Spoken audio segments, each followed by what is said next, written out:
Hello everyone, আজকে আমরা দেখব লোকাল কম্পিউটারে কিভাবে ওয়ার্ডপ্রেস ইনস্টল করতে হয়।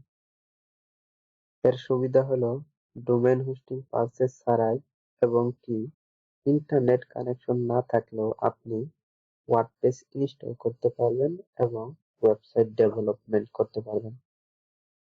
তো এটি করার জন্য আমাদেরকে প্রথমে জ্যাম নামে একটি সফটওয়্যার ইনস্টল করে নিতে হবে। তো আমরা জ্যাম নামে সফটওয়্যারটি ডাউনলোড করে নিই। নেওয়ার জন্য আমাদের ব্রাউজার থেকে আমরা লিখবো xampp।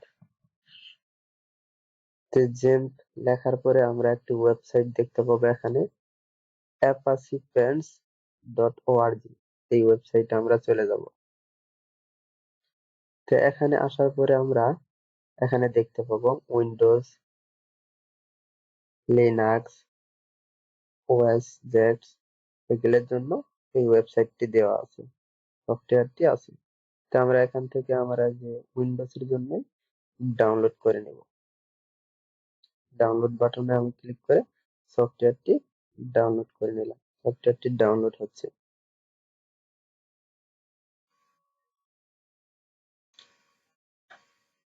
সফটওয়্যারটি ডাউনলোড হয়ে গেছে। এখন আমরা এখান থেকে আমাদের সফটওয়্যারটি ওপেন করব। ওপেন করার পরে এখান থেকে আমরা আমাদের সফটওয়্যারটি ইনস্টল করে নিব। এখানে আমরা ডাবল ক্লিক করে আমাদের সফটওয়্যারটি ইনস্টল করে নিচ্ছি।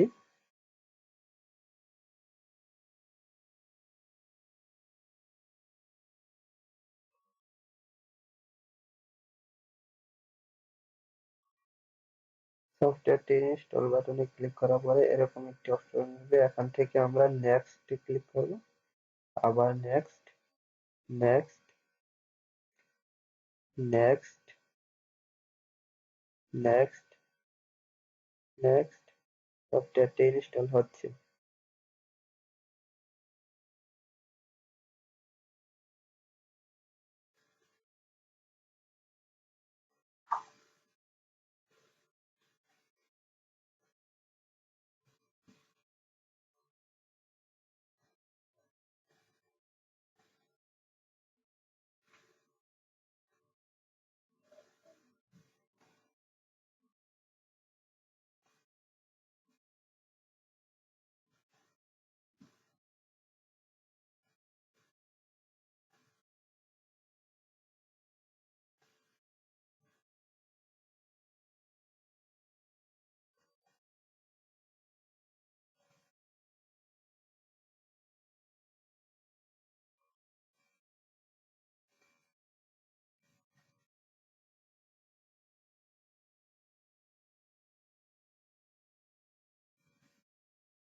এখান থেকে আমরা আবার ফিনিশে ক্লিক করব। আমাদের কিন্তু জেম সফটওয়্যার ইনস্টল শেষ। এখন আমরা আমাদের যে ওয়ার্ডপ্রেস ইনস্টল করতে হয় এবং ডাটাবেস ক্রিয়েট করতে হয় সেই সব বিষয়গুলো করব। তো তার আগে প্রথমে আমরা ডাটাবেস এবং ইউজার নেম ক্রিয়েট করে নিব। তো জেম সফটওয়্যারটি ইনস্টল হওয়ার পরে এরকম একটি ইন্টারফেস আপনারা দেখতে পাবেন। তো আপনারা আপনাদের জেম সফটওয়্যারের যে কন্ট্রোল প্যানেল সেটা এখান থেকে আমরা যেতে পারি, অথবা আমরা মাই কম্পিউটার থেকে যেতে পারি। তো এখান থেকে যদি আমরা যেতে চাই, তো এক্সপ্লোরারে ক্লিক করলে আমরা আমাদের যে কন্ট্রোল প্যানেল আছে এই জেম সফটওয়্যার সেখানে আমরা আসতে পারবো। অথবা এখান থেকে যদি আমরা কেটে দিই, তারপরে আমরা যদি আমাদের কম্পিউটারে তারপরে লোকাল ডিস্ক এখানে আসার পরে এই যে এখানে দেখতে পাচ্ছেন জেম নামে একটা সফটওয়্যার ক্রিয়েট হয়ে গেছে। তো এখান থেকে আমরা এই জায়গায় আসতে পারবো। তো এখানে আসার পরে তো এখন যদি আমরা এখান থেকে একটা ডাটা পেজ ক্রিয়েট করি, তার জন্য আমরা আমাদের ব্রাউজারে চলে যাব। হ্যাঁ, ব্রাউজারে চলে গিয়ে আমরা আগে দেখবো, দেখি আমাদের ডাটা পেজটা কিন্তু এখন আপাতত ওপেন নেই। তার জন্য আমাদের করতে হবে কি, এখান থেকে এই যে অ্যাপাচি এবং মাইস্কেল এই দুটো আমাদেরকে ওপেন করে নিতে হবে, স্টার্ট করে নিব এখান থেকে। এই দুটোকে আমরা স্টার্ট করে নিয়ে আমাদের ব্রাউজারে যাব, ব্রাউজারে গিয়ে লিখবো লোকাল হোস্ট,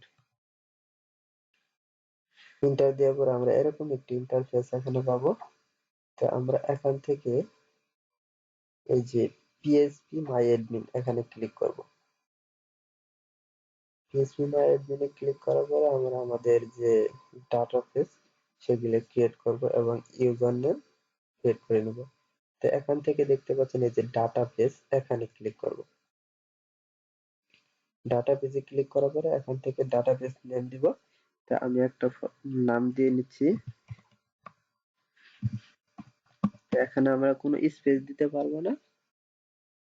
তারপরে এখান থেকে আমরা ক্রিয়েটে ক্লিক করে দিব। তা আমরা আবার হোমে যাব, এখান থেকে হোমে আসার পরে আমরা এখান থেকে আমাদের যে ইউজার নেম আছে সেটা ক্রিয়েট করে নেব। যে ইউজার অ্যাকাউন্টে ক্লিক করব, ইউজার অ্যাকাউন্টে ক্লিক করব, এখান থেকে নিচে এসে আমরা দেব অ্যাড ইউজার অ্যাকাউন্ট। তো অ্যাড ইউজার অ্যাকাউন্টে এসে আমরা এখানে ইউজার নেমের এই জায়গায় দিব, আমরা একটা নাম সিলেক্ট করে দেব। তো এখানে একটা নাম দিচ্ছি। আর যে লোকাল হোস্ট আছে এখানে আমরা লোকাল হোস্টের জায়গায় যে হোস্ট নেম এই জায়গায় আমরা লিখবো লোকাল হোস্ট।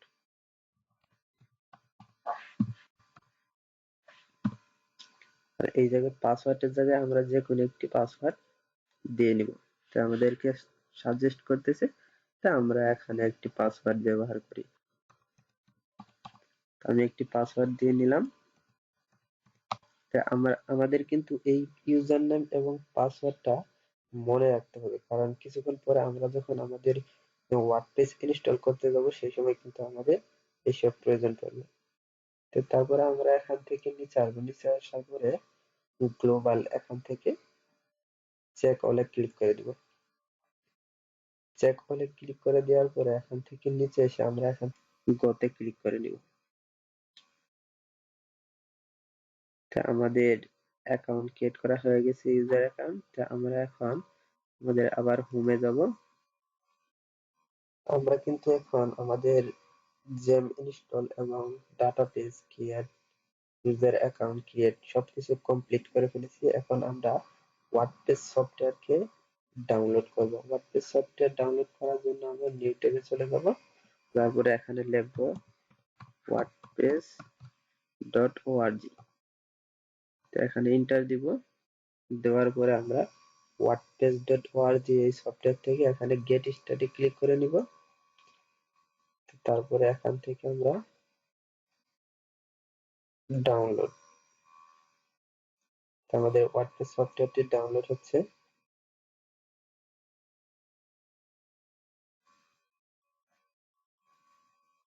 আমাদের ওয়ার্ডপ্রেস সফটওয়্যারটি ডাউনলোড হয়ে গেছে।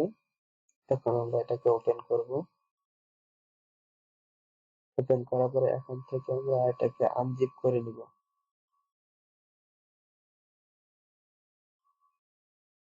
এখান থেকে আনজিপ করে নিলাম। আনজিপ করার পরে আমরা এই সফটওয়্যারের ফোল্ডারের ভিতরে যাব। এখান থেকে যে এই যে ফাইলগুলো আছে সবগুলো ফাইল আমরা এখান থেকে কপি করে নেব। আমি এখান থেকে এগুলো কপি করে নিচ্ছি, সবগুলো ফাইল কপি করে নেব, কন্ট্রোল অল দিয়ে এখান থেকে কপি করে নিই। কপি করে নেওয়ার পরে আমরা যে আমাদের যে কন্ট্রোল প্যানেল আছে সেটাতে চলে যাব। সেটাতে যাওয়ার জন্য আমরা এখান থেকে এক্সপ্লোরারে ক্লিক করব। এখান থেকে আমরা যে আমাদের এসপি ডক নামে একটি ফোল্ডার আছে এখানে চলে যাব। আমাদের সব ফাইলগুলো এই জায়গায় জমা থাকবে। তো আমরা এখানে আরেকটি ফোল্ডার তৈরি করে নিব। তো নিউ ফোল্ডার, এখানে আমি একটি নাম দিয়ে নিলাম। তো আমি একটি ফোল্ডারের নাম দিয়ে নিলাম, দেওয়ার পরে এটা ওপেন করলাম, করার পরে এখানে আরেকটি নাম দিব।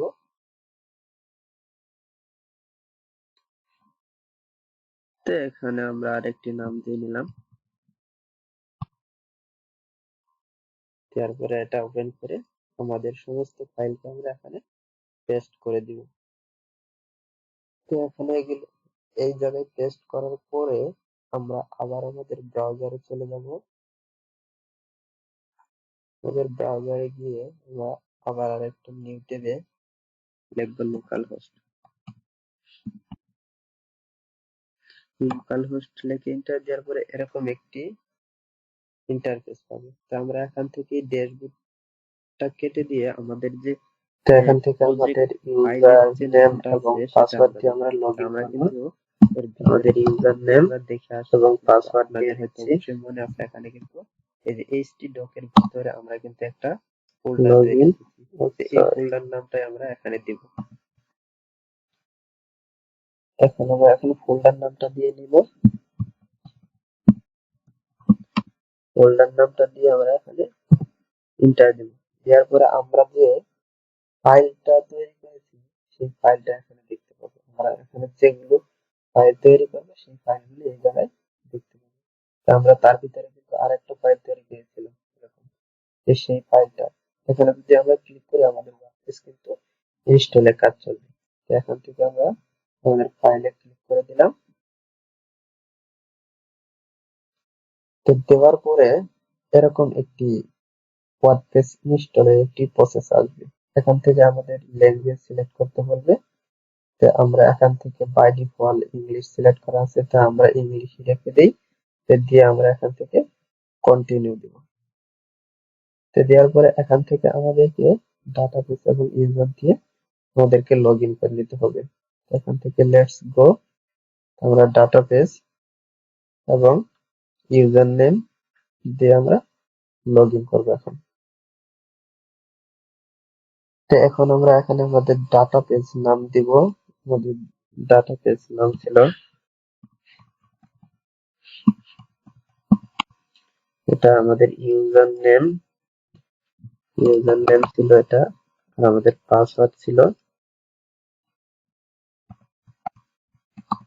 এটা, আর আমাদের লোকাল হোস্টের জায়গায় এখানে লোকাল হোস্ট জায়গাটাই থাকবে। আমরা এই জায়গায় আমরা ব্ল্যাঙ্কও রাখতে পারি, এখানে আমাদের লোকাল হোস্টও রাখতে পারি। এখানে আমরা এখান থেকে সাবমিটে ক্লিক করব। সাবমিটে ক্লিক করব, ইনস্টল দা ওয়ার্ডপ্রেস, এটাই আমরা এখান থেকে। তারপরে এখান থেকে আমাদের সাইট নাম দিব। এখান থেকে আমাদের সাইট নাম দিচ্ছি, অথবা আমরা দিয়ে দিই ডেমো ওয়েবসাইট। আমাদের ইউজার নেম ছিল এটা, আর এখান থেকে আমরা আমাদের যে পাসওয়ার্ড ব্যবহার করেছি সেই পাসওয়ার্ডটাই দিয়ে দিই। তারপরে এখান থেকে আমরা আমাদের যে ইমেল আছে সেই ইমেলটা ব্যবহার করব।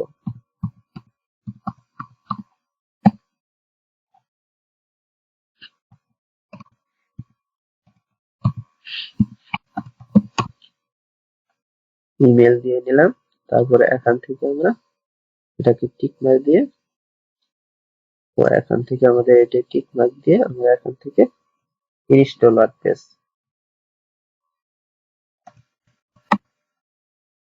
লগইন।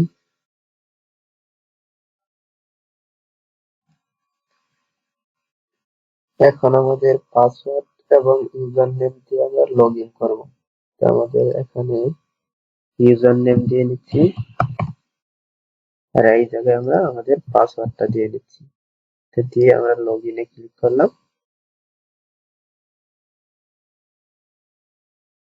তো আমরা আমাদের সাইটে লগইন হয়ে গেছি। তো দেখতে পাচ্ছেন এখন কিন্তু আমরা টোটালি ওয়ার্ডপ্রেস ইনস্টল করে ফেলেছি এবং আমাদের যে ওয়ার্ডপ্রেসের ইন্টারফেসটা আমরা দেখতে পেলাম।